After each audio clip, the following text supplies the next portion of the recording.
Hello friends, welcome back. આપણે સંસ્કૃત સાહિત્યનો ઇતિહાસ જોઈ રહ્યા છીએ અભ્યાસ 4માં. એમાં આજે આપણે ભાસની રચનાઓ વિશે અભ્યાસ કરવાનો છે. મહાકવિ ભાસ એ સંસ્કૃત સાહિત્ય સર્જનમાં ખૂબ મોટું નામ ગણાય છે, ખૂબ જ પ્રસિદ્ધ કવિ છે અને તેમની 13 જેટલી રચનાઓ આજે આપણે અભ્યાસમાં લેવાના છીએ. મહાકવિ ભાસે જુદા જુદા કથાનક ઉપર આધારિત જુદા જુદા નાટકોની રચના કરી છે. તો એમાં સૌપ્રથમ આપણે આજે મહાભારતના કથાનક પર આધારિત રચનાઓ જોઈએ. તો મહાકવિ ભાસે મહાભારતના કથાનક ઉપર આધારિત એવા 6 નાટકોની રચના કરી છે, 6 રૂપકોની રચના કરી છે. પહેલું છે દૂતવાક્ય, બીજું છે દૂત ઘટોત્કચ, ત્રીજું ઉરુભંગ, ચોથું પંચરાત્ર, પાંચમું કર્ણભાર અને છઠ્ઠું મધ્યમ વ્યાયોગ. તો આ બધા વિશે સારાંશ આપણે જોઈ લઈએ કે કયા નાટકનો સારાંશ શું છે. સૌ પ્રથમ જોઈએ દૂતવાક્ય. દૂતવાક્ય શબ્દ ઉપરથી જ આપણને ખ્યાલ આવે છે કે કોઈ દૂતની વાત રહેલી છે, દૂત. તો અહીં કથાનક એવું છે કે પાંડવોના દૂત તરીકે ભગવાન શ્રી કૃષ્ણ એ દુર્યોધનને સભામાં જઈને સંદેશો પહોંચાડવા માટે જાય છે.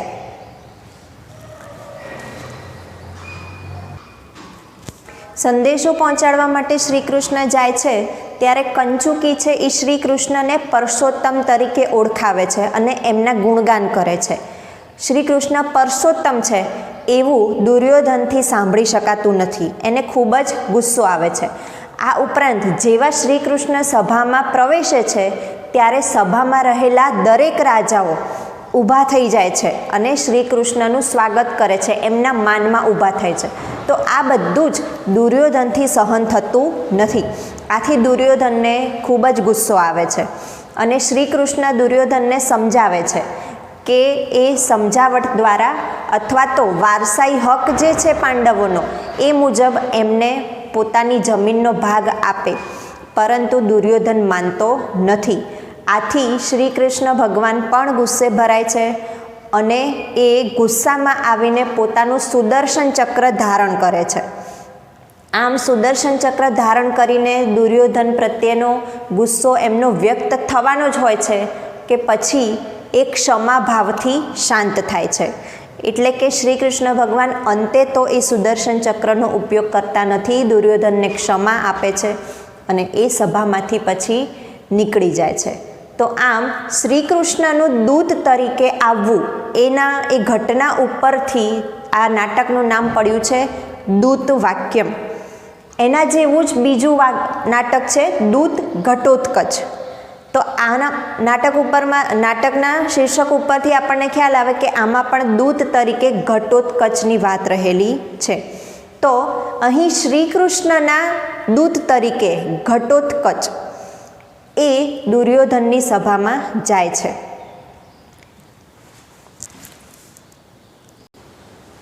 કથાનક તો એવું છે કે અભિમન્યુ કે જે અર્જુનનો પુત્ર છે, યુદ્ધ દરમિયાન અભિમન્યુની હત્યા થાય છે અને આ હત્યા કોણે કરી છે? જયદ્રથે. જયદ્રથ એ દુર્યોધનનો બનેવી થાય, દુર્યોધનની બહેન દુશલાનો પતિ એ જયદ્રથ. તો જયદ્રથે અભિમન્યુનો સંહાર કર્યો છે યુદ્ધમાં. હવે આ સમાચાર એ ધૃતરાષ્ટ્રને પ્રાપ્ત થાય છે. તો ધૃતરાષ્ટ્ર સાંભળે છે કે અર્જુન પુત્ર અભિમન્યુ હણાઈ ગયો છે યુદ્ધમાં, તો પછી એ વ્યગ્ર બની જાય છે અને ધૃતરાષ્ટ્ર પોતે પણ દુઃખી થાય છે. એક તરફ આ લોકો દુર્યોધન, દુશાસન અને શકુની એ ત્રણેય ધૃતરાષ્ટ્રને પગે પડીને એમના આશીર્વાદ લેવા આવે છે અને ખુશી જાહેર કરે છે કે અભિમન્યુનો વધ થઈ ગયો છે, હવે આગળ જતાં જીત આપણી થશે, તો આશીર્વાદ આપો. એમ કરીને ધૃતરાષ્ટ્ર પાસે આશીર્વાદ લેવા જાય છે, પરંતુ ધૃતરાષ્ટ્રને અણગમો હોય છે. એ અભિમન્યુના મૃત્યુથી એ વ્યાકુળ બની ગયા હોય છે, એટલે એ લોકોને આશીર્વાદ આપતા નથી અને પોતે પીછેહટ કરી લે છે.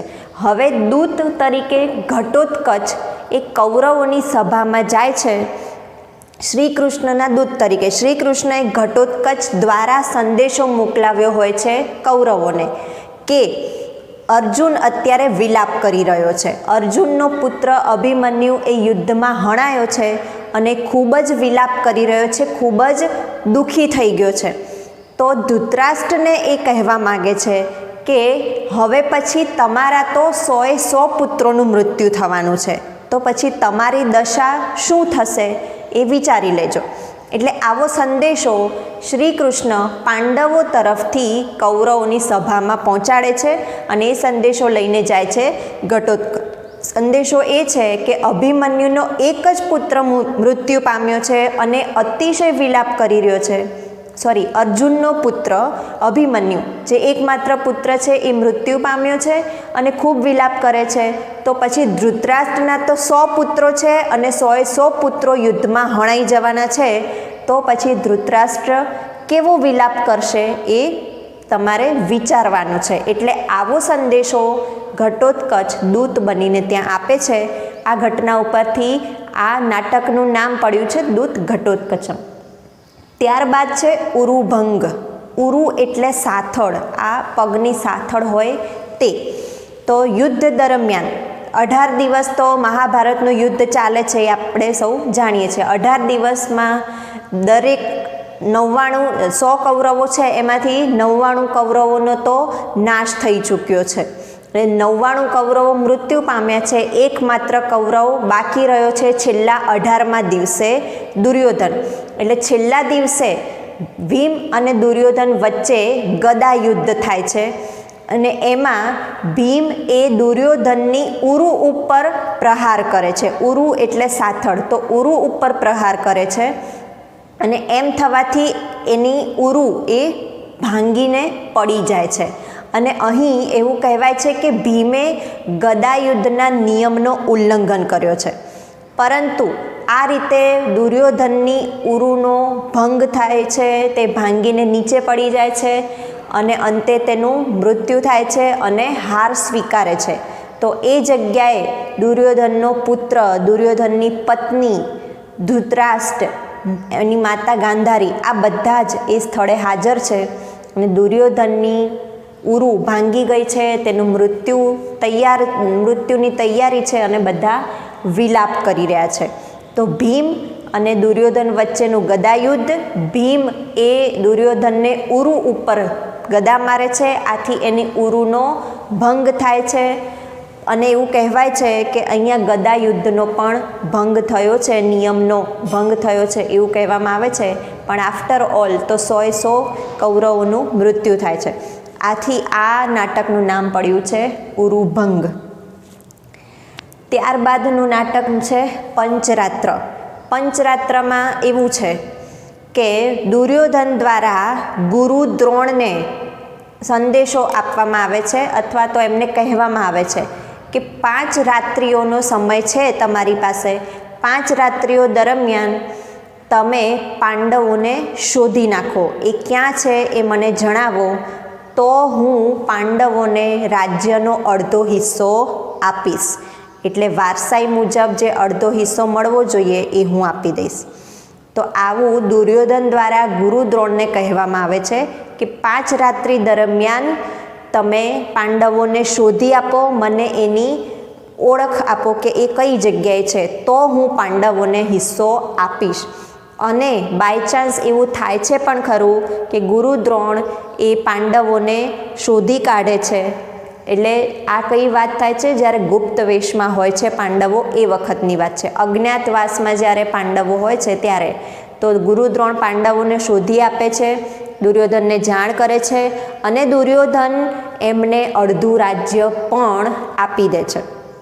એટલે આ નાટકમાં જે કથાનક લખવામાં આવ્યું છે ભાસ દ્વારા એ મહાભારતના મૂળ કથાનકથી એકદમ વિપરીત છે. મહાભારતના મૂળ કથાનકમાં તો દુર્યોધન તસ્સુભાર જેટલો હિસ્સો પણ આપવા માટે તૈયાર નથી, એટલા માટે તો યુદ્ધ થાય છે. જ્યારે અહીં તો દુર્યોધનના પાત્રનું ઉર્ધ્વીકરણ કરવામાં આવ્યું છે, એને ઉદાત્ત બતાવવામાં આવ્યો છે અને 5 રાત્રિઓમાં ગુરુ દ્રોણ પાંડવોને ઓળખી જાય છે એવું મહાભારતમાં પણ ક્યાંય છે નહીં. દુર્યોધન દ્વારા પાંડવોને અડધું રાજ્ય આપવામાં આવે છે. એટલે અંતે ખુશી ખુશી આ નાટક પૂરું થાય છે, જે મહાભારતમાં એવું જોવા મળતું નથી. એટલે મહાભારતના મૂળ કથાનકથી એકદમ વિપરીત એવું કથાનક 5 રાત્રિઓનો સમય હોય છે એટલા માટે પંચરાત્ર એવું નામ આપવામાં આવ્યું છે. નેક્સ્ટ જોઈએ કર્ણભાર. કર્ણભાર, કર્ણનો ભાર, કર્ણના પાત્રથી તમે સૌ જાણકાર જ હશો. કર્ણ એ દાનેશ્વરી ગણાય છે અને એ જે માગો તે દાનમાં આપી દેતો હતો.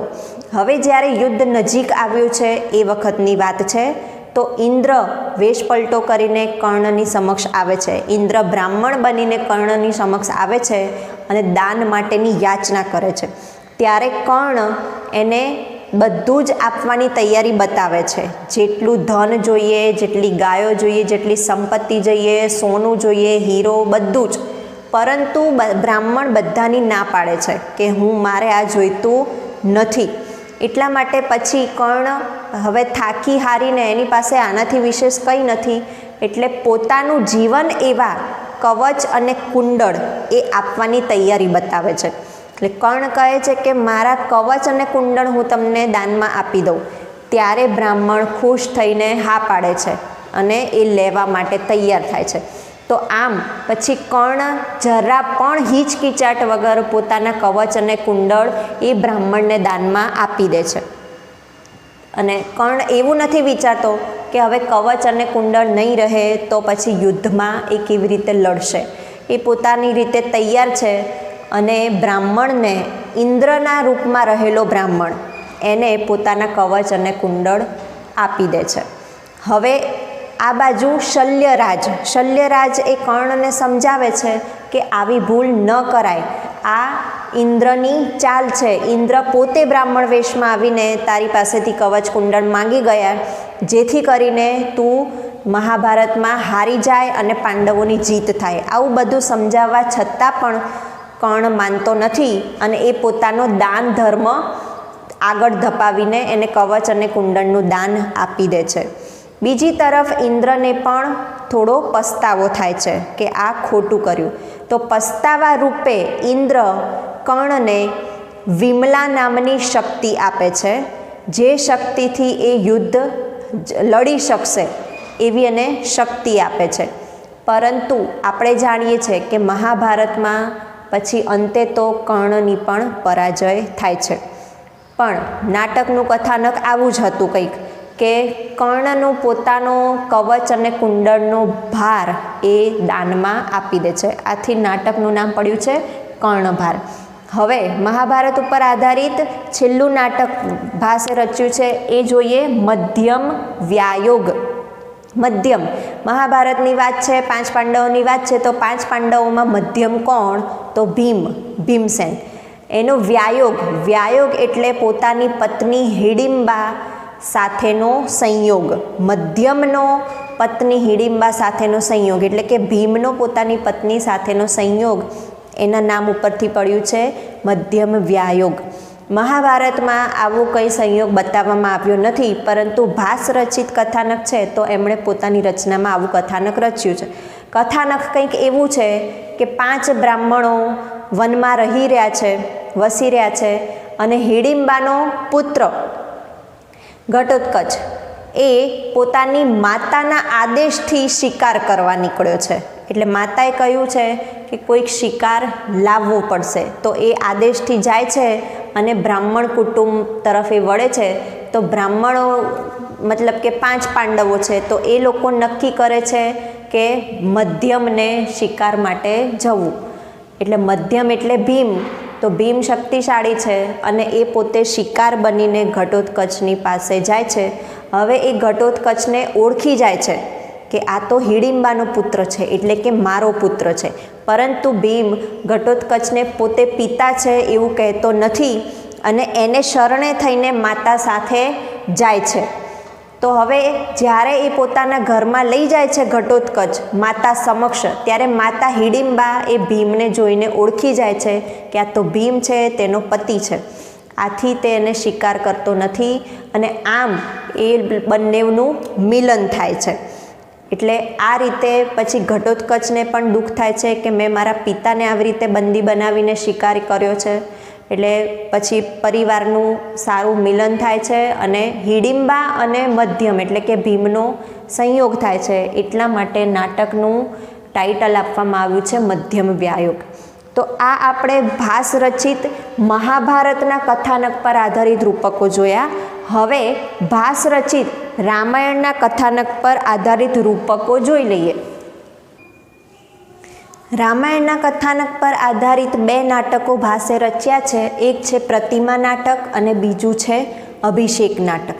પ્રતિમા નાટકમાં સ્ટોરી શું છે? આમ તો રામાયણનું જ કથાનક છે, પણ થોડા ઘણા ચેન્જ ભાસે પોતાની કૃતિમાં કર્યા છે. તો રામાયણની કથાનક આપણને બધાને ખ્યાલ જ છે. હવે શું છે તો ભરત જે છે એને કૈકેયી દ્વારા પોતાના મોસાળ મોકલવામાં આવે છે. એટલે ભરત અત્યારે પોતાના મામાના ઘેર છે. ત્યારબાદ એના જવાથી કૈકેયી દશરથ રાજા પાસેથી 3 વચનો માંગે છે. એ વચનના કારણ રૂપે રામ, સીતા અને લક્ષ્મણ વનમાં જાય છે. અને આવી રીતે પુત્રના વિયોગ થાય છે તો દશરથનું મૃત્યુ થાય છે. હવે દશરથનું મૃત્યુ એ ભરતને ડાયરેક્ટલી કહેવામાં આવતું નથી, એટલે મૃત્યુની જાણ કરવામાં આવતી નથી. પરંતુ શું જાણ કરવામાં આવે છે કે પિતાની તબિયત સારી નથી, પિતા અસ્વસ્થ છે, રાજા દશરથ અસ્વસ્થ છે. કારણ કે બધાને ડર છે કે આવું જ્યારે થશે ત્યારે ભરત અતિશય દુઃખી થશે. એટલા માટે એ અસ્વસ્થ છે એવું સાંભળીને ભરત પાછો આવે છે. તો પિતાના મૃત્યુની જાણ કેવી રીતે કરવામાં આવે છે?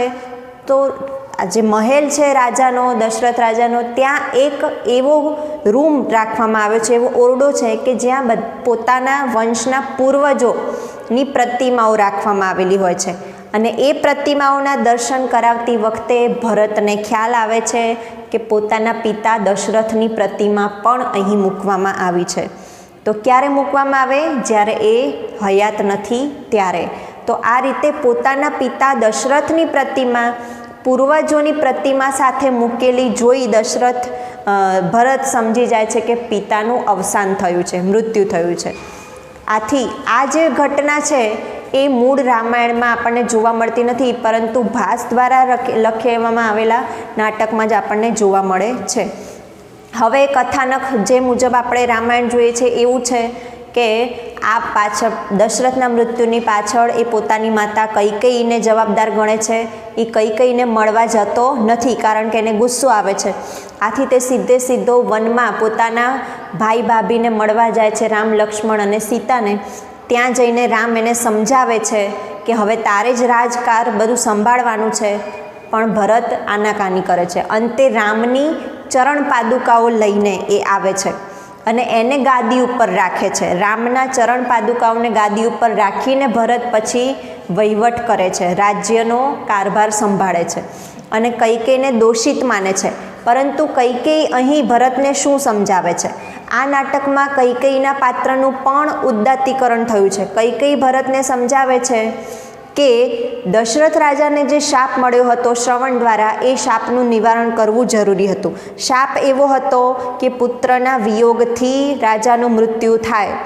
તો કૈકેયી કહે છે કે તું ઓલરેડી મામાને ત્યાં હતો, એટલે ભરતનો તો વિયોગ હતો જ, એટલે એક પુત્ર તો દૂર હતો જ.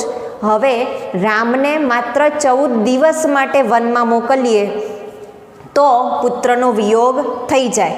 પણ ભૂલથી 14 દિવસના બદલે 14 વર્ષ બોલાઈ ગયું હતું એનાથી. એટલે કૈકેયીની ગણતરી એવી હતી કે ભરત પિતાથી દૂર છે એટલે પુત્ર વિયોગ કહેવાશે જ. એ જ રીતે રામ પણ પિતાથી દૂર રહે, માત્ર 14 દિવસ સુધી એ વનમાં જાય તો વિયોગ પૂરો થઈ જાય અને આમ જે શાપનું નિવારણ હતું એ પણ થઈ જાય. પરંતુ બોલવામાં એને 14 દિવસના બદલે 14 વર્ષ એવી ભૂલ થઈ ગઈ છે કૈકેયીને. એટલે આમ એ પોતાના પાત્રનું અહીંયા ઉદાત્તીકરણ જોવા મળે છે, જે મૂળ કથાનકમાં જોવા મળતું નથી.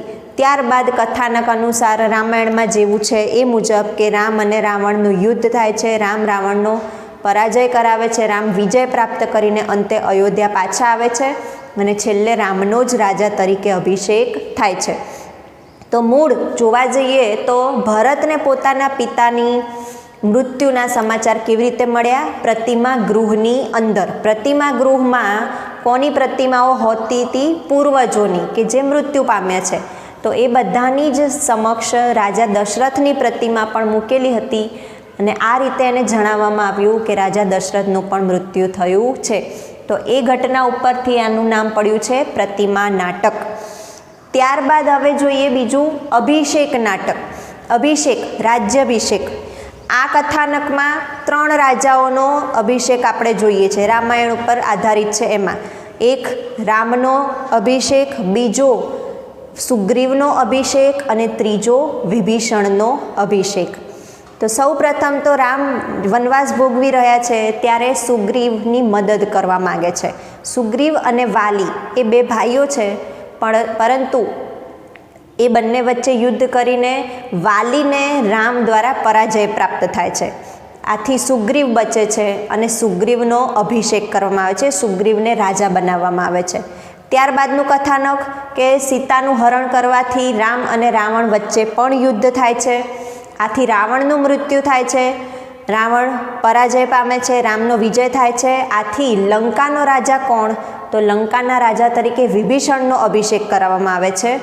અને અંતે અયોધ્યા પાછા ફરીને રામનો પણ રાજા તરીકે અભિષેક થાય છે. આમ 3 રાજાઓનો અભિષેક થાય છે. આથી કથાનકનું શીર્ષક આપવામાં આવ્યું છે અભિષેક નાટકમ. હવે આપણે ભાસના અન્ય નાટકો પણ સાથે સાથે જોઈ લઈએ. ભાસના ઉદયન કથા ઉપર આધારિત 2 નાટકો રહેલા છે, પ્રતિજ્ઞા યૌગંધરાયણ અને સ્વપ્ન વાસવદત્ત. પ્રતિજ્ઞા યૌગંધરાયણ, એમાં યૌગંધરાયણ દ્વારા લેવામાં આવેલી પ્રતિજ્ઞા, એના ઉપરથી આ ટાઇટલ શીર્ષક આપવામાં આવ્યું છે. હવે ઉદયન કથા ઉપર આધારિત, તો ઉદયનની કથા એવી છે કે ઉદયન અને વાસવદત્તા એકબીજાના પ્રેમમાં છે. હવે વાસવદત્તાના પિતા તે લગ્ન માટે એટલા રાજી થતા નથી.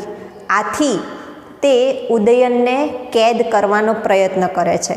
તો આ બાજુ ઉદયનને કેદ કરવાના સમાચાર મળતા જ યૌગંધરાયણ એવી પ્રતિજ્ઞા કરે છે કે કોઈને કોઈ રીતે તે ઉદયનને કેદમાંથી છોડાવશે અને વાસવદત્તા સાથે લગ્ન કરાવશે.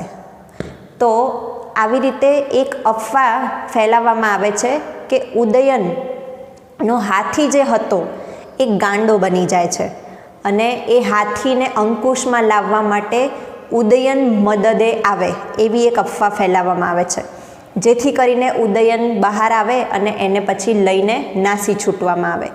તો આમ યૌગંધરાયણ દ્વારા આવી બધી જ કાવતરું ઘડવામાં આવે છે, આવી રીતે બધી ઘટનાઓનું, કે આવું કંઈક કરીએ તો ઉદયનને આપણે બહાર કાઢી શકીએ કેદમાંથી.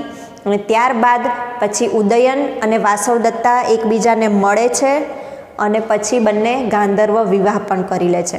અને અંતે પછી રાજા અને એમની પત્ની એ બંને ઉદયન અને વાસવદત્તાના ગાંધર્વ વિવાહને સંમતિ આપે છે. તો આ રીતે નાટકનું કથાનક તો ખૂબ લાંબુ છે, પણ આપણે ટાઇટલ કેવી રીતે આપવામાં આવ્યું એનો સારાંશ જોયા કે યૌગંધરાયણ દ્વારા કરવામાં આવેલી પ્રતિજ્ઞા ઉપરથી આ નાટકનું શીર્ષક આપવામાં આવ્યું છે. ત્યારબાદ ઉદયન કથા ઉપર આધારિત બીજું નાટક છે સ્વપ્ન વાસવદત્ત. વાસવદત્તાનું સ્વપ્ન, ઉદયનની જ વાત છે અને વાસવદત્તાની જ વાત છે, પણ વાસવદત્તાનું સ્વપ્ન આવ્યું એ ઘટના ઉપરથી આનું નાટક આપવામાં આવ્યું છે સ્વપ્ન વાસવદત્ત. હવે ઉદયન અને વાસવદત્તા એ એક ભાગી નીકળે છે, મતલબ ગાંધર્વ વિવાહથી કરીને એ લોકો ભાગ્યા છે. અને એક તરફ એવું થાય છે કે વાસવદત્તા છે એ પોતાનો વેશ પલટો કરીને રાણી પદ્માવતીને ત્યાં દાસી બનીને રહે છે અંતઃપુરમાં. અને પદ્માવતી એ છે કે જેના લગ્ન ઉદયન સાથે થવાના છે એવી વાત ચાલી રહી છે. એટલે પદ્માવતીને હજુ ખબર નથી કે ઉદયન એ વાસવદત્તાને પ્રેમ કરે છે, અને વાસવદત્તા એ છુપા વેશમાં જ પદ્માવતીની દાસી બનીને અંતઃપુરમાં રહી છે. આ બધું એ પદ્માવતીને ખ્યાલ નથી અને પદ્માવતી પણ ઉદયનને પ્રેમ કરે છે. એક તરફ વાસવદત્તા અને ઉદયન એ ચોરી છુપેથી મળવાનો પ્રયત્ન કરતા રહે છે. હવે થાય છે એવું કે ઉદયનને ક્યાંકથી સમાચાર મળ્યા કે રાણીના અંતઃપુરમાં આગ લાગી ગઈ છે અને એમાં વાસવદત્તા મૃત્યુ પામી છે, એટલે કે દાસી એ મૃત્યુ પામી છે. આવા ઉદયનને સમાચાર મળ્યા છે.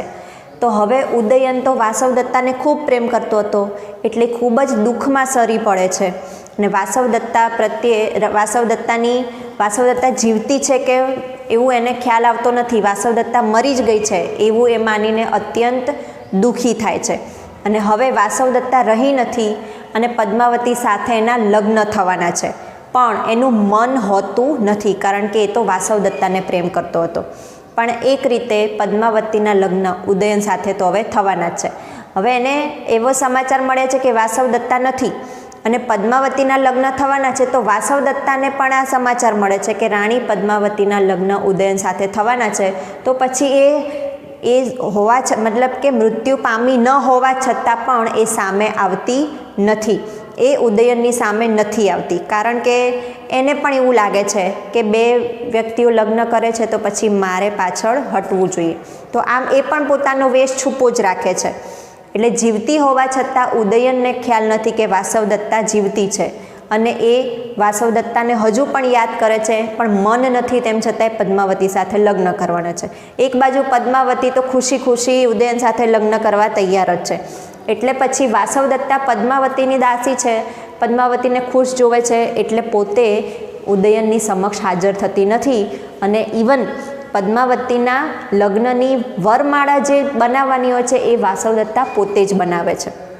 પરંતુ એક વખત એવું થાય છે કે ઉદયન પલંગ ઉપર સૂતા હોય છે ત્યારે સપનું જોતા હોય છે વાસવદત્તાનું, અને એ સપનું જોવે છે ત્યારે એનો હાથ પલંગથી આમ નીચે ઢળી પડે છે.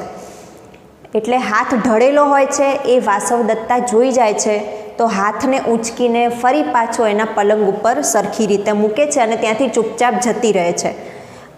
વાસવદત્તાનું સપનું ઉદયન જોઈ રહ્યો છે અને એમાં જ વાસવદત્તાએ આવી રીતે કંઈક કર્યું એટલે ઉદયન કન્ફ્યુઝ થઈ જાય છે અને એને શંકા થાય છે કે આ સ્પર્શ વાસવદત્તાનો જ છે, એણે હાથ ઉપર મૂકી આપ્યો છે, એ સ્પર્શ વાસવદત્તાનો જ છે.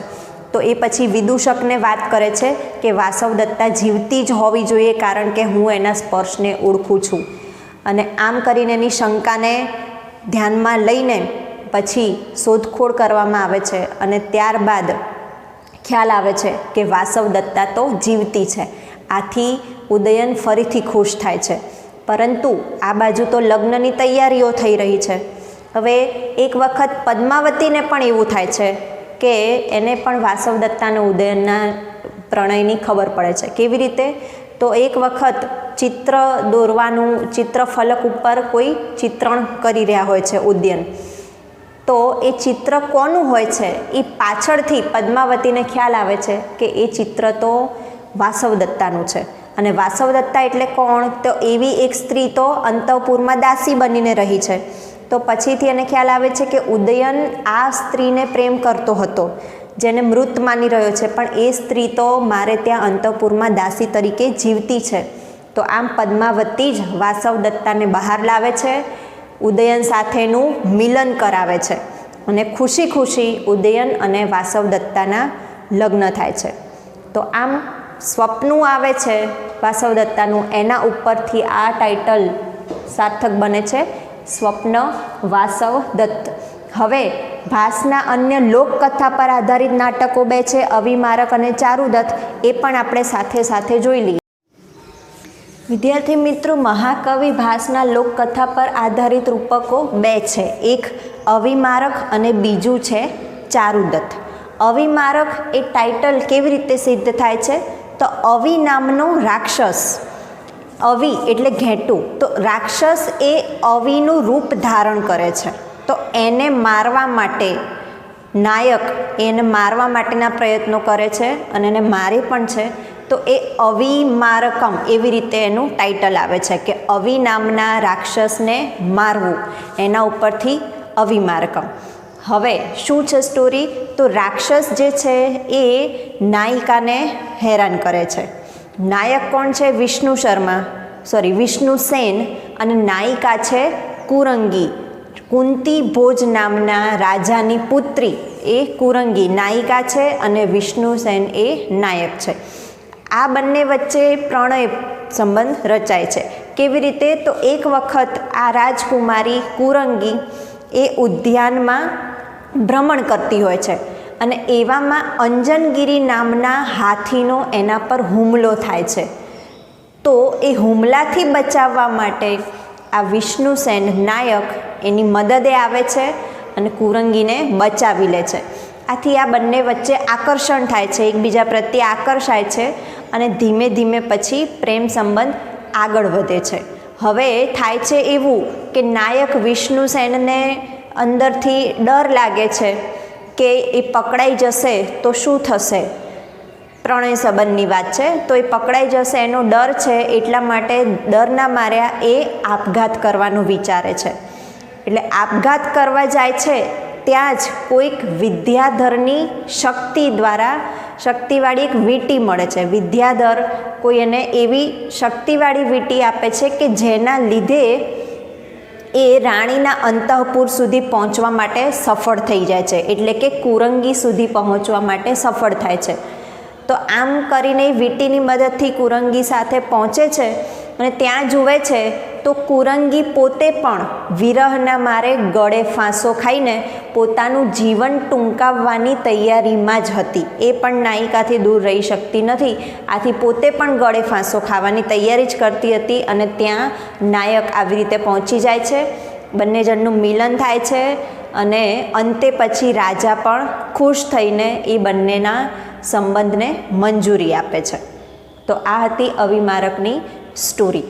હવે બીજું છે લોકકથા ઉપર આધારિત નાટક એવું ચારુદત્ત. ચારુદત્ત નાયકનું નામ છે, તેના ઉપરથી ટાઇટલ પડ્યું છે, શીર્ષક ચારુદત્ત. ચારુદત્ત એ બ્રાહ્મણ છે જાતથી, પરંતુ કર્મથી વણિક છે. એને ખૂબ પૈસાવાળા હતા, પરંતુ એમનો દાનેશ્વરી સ્વભાવને કારણે ખૂબ જ દાન આપ્યું અને અંતે હવે પોતે ગરીબ બની ગયા છે ચારુદત્ત. એમને પોતાની પત્ની પણ છે, તેમ છતાંય એમને એક ગણિકા સાથે પ્રણય થાય છે. ગણિકાનું નામ છે વસંતસેના. આખી દુનિયા હવે એમને ગરીબ હોવાને લીધે એમના પ્રત્યેનો સંબંધ લગભગ ઓછો કરી નાખ્યો છે, કારણ કે પહેલાં એ ધનવાન હતા, હવે ગરીબ બન્યા છે. જ્યારે આ વસંતસેના નામની ગણિકા છે એ એના પ્રત્યે પૈસાને લીધે નહીં, પરંતુ પ્રેમને લીધે એની સાથે જોડાયેલી છે. એટલે વસંતસેના અને ચારુદત્ત એકબીજાને સાચો પ્રેમ કરે છે. હવે એક વખત એવું થાય છે કે ચારુદત્તને પણ રાજાનો શાળો છે શકાર, એ એની પ્રેમ જાળમાં ફસાવવા માગે છે, એની સાથે લગ્ન કરવા માગે છે, પરંતુ વસંતસેના માનતી નથી અને એના માટે ચારુદત્ત એની મદદ પણ કરે છે. હવે ચારુદત્ત અને વસંતસેના બંનેનું મિલનનું કારણ મોટાભાગે વિદૂષક કરે છે. વિદૂષક એક હાસ્યાસ્પદ પાત્ર છે, એ બંનેનું મિલન કરાવી આપે છે. ચારુદત્તની એના જીવનમાં પણ ઉતાર ચઢાવ આવે છે, કારણ કે વસંતસેના પોતાના ઘરેણાં ચારુદત્તના ઘરે થાપણ તરીકે મૂકે છે. ત્યાં જઈને એને ખ્યાલ આવે છે કે ચારુદત્ત આટલો ગરીબ છે અને ત્યાં પછી એ ચારુદત્તને સીધે સીધું કહેતી નથી કે મારા ઘરેણાથી તમારા ઘરની પરિસ્થિતિ સુધરી શકે એમ છે તો તમે એને વાપરો, પરંતુ એને થાપણ તરીકે રાખે છે અને એવું વિચારે છે કે ચારુદત્ત એ ઘરેણાં પાછા નહીં આપે તો પણ વાંધો નહીં. પરંતુ ચારુદત્ત ખૂબ જ સ્વમાની માણસ છે, એ ઘરેણાંને તો થાપણની જેમ જ સાચવે છે. પણ એક વખત કોઈક ચોરને ખ્યાલ આવી જાય છે તો એ વસંતસેનાના ઘરેણાં જે ચારુદત્તના ઘરમાં પડ્યા છે એ ચોરીને જતા રહે છે. તો આ બાજુ આખા રાજ્યમાં અફવા એવી ફેલાય છે કે ચારુદત્તે જ વસંતસેનાના ઘરેણાં ચોર્યા છે, પરંતુ વસંતસેના જાણતી હતી અને ચારુદત્ત તો અતિશય વ્યાકુળ થાય છે કે પોતાની પ્રિયતમાના ઘરેણાંની ચોરીની વાત આવી રીતે પોતાના શિરે આવી છે. તો પછી એ પોતાની પત્નીને પ્રિય એવી રત્નમાળા એ વસંતસેનાને મોકલાવે છે, જેનાથી ઘરેણાંના બદલામાં સરભર કરી શકાય. અને આ જોઈને વસંતસેના તો અતિશય એના માટે આદરનો ભાવ જન્માવે છે, કારણ કે એને તો ખબર છે કે ચારુદત્તે તો ચોરી કરી નથી, ચારુદત્ત ગરીબ છે અને તેમ છતાંય મારા ઘરેણાંના સરભર કરવા માટે એણે પોતાની પત્નીની રત્નમાળા મોકલાવી છે. તો આથી વસંતસેના વધારે એના પ્રત્યે આદરભાવ જન્માવે છે અને પછી એને વરસતા વરસાદમાં એ રત્નમાળા પાછી આપવા જાય છે અને મળવા જાય છે. તો આમ પછીથી બધી વાતો ધીમે ધીમે ક્લિયર થાય છે અને કોણ ચોર છે એ બધું સામે આવી જાય છે. ચારુદત્ત પછી નિર્દોષ જાહેર થાય છે. અને વસંત સેના અને ચારુદત્તનું મિલન થાય છે. તો ખૂબ જ ઇન્ટરેસ્ટિંગ સ્ટોરી છે. તો આ લોકકથા ઉપર આધારિત અવિમારક અને ચારુદત્ત એમ 2 નાટકો હતા. હવે અંતમાં મહાકવિ ભાસનું કૃષ્ણચરિત પર આધારિત એવું એકમાત્ર નાટક છે બાલચરિત. કૃષ્ણચરિત પર આધારિત નાટક એટલે એમાં કૃષ્ણ ભગવાનની સ્ટોરી આપણને જોવા મળશે, પરંતુ બાલચરિત છે એટલે કૃષ્ણનું બાળ સ્વરૂપ આપણને એમાં જોવા મળે છે. એટલે કૃષ્ણ જન્મથી લઈને કૃષ્ણ એના મામા કંસને મથુરામાં મારી નાખે છે ત્યાં સુધીનું કથાનક આપણને આ નાટકમાં જોવા મળે છે. બીજા થોડા ઘણા ચેન્જ ભાસે આ રચનામાં કર્યા છે, જેમ કે કૃષ્ણને વાસુદેવનો 7મો પુત્ર ગણવામાં આવ્યો છે. પછી નંદની પુત્રીને આ નાટકમાં મૃત બતાવવામાં આવી છે.